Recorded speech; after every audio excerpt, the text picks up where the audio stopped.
ಭಾಷೆಯನ್ನ ಸಂವಿಧಾನದ 8ನೇ ಪರಿಚ್ಛೇದದಲ್ಲಿ ಸೇರ್ಪಡೆಗೊಳಿಸಲು ಕಾಸರಗೋಡು ಸಂಸದರಾದ ರಾಜಮೋಹನ್ ಉಣ್ಣಿತಾನ್ ಲೋಕಸಭೆಯಲ್ಲಿ ಒತ್ತಾಯಿಸಿದರು.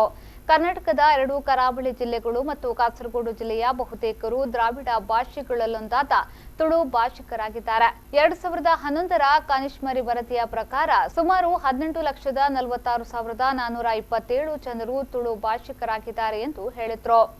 8ನೇ ಪರಿಚ್ಛೇದದಲ್ಲಿ ಸೇರ್ಪಡೆಗೊಂಡಿರುವ ಮಣಿಪುರಿ, ಸಂಸ್ಕೃತ ಮುಂತಾದ ಭಾಷೆಗಳಿಗೆ ಹೋಲಿಸಿದರೆ ತುಳು ಭಾಷಿಕರ ಸಂಖ್ಯೆ ಅಧಿಕವಾಗಿದೆ ಎಂದು ಅವರು ಅಂಕಿಅಂಶ ಸಹಿತ ವಿವರಿಸಿದರು.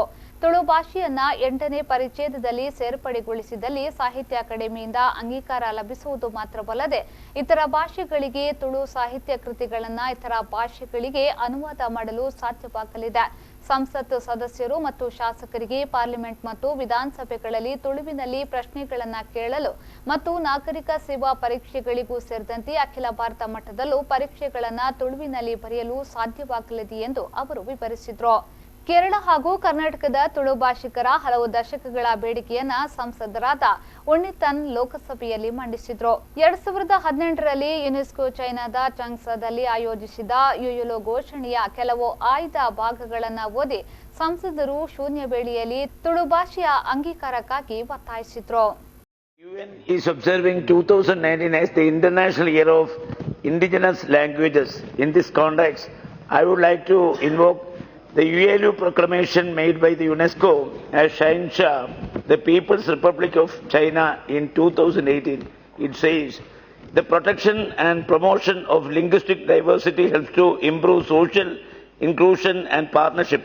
It helps to reduce the gender and social inequality between different native speakers, guarantee the rights for native speakers of endangered, minority, indigenous languages as well as non-official languages and dialects to receive education, enhance the social inclusion level and social decision-making ability.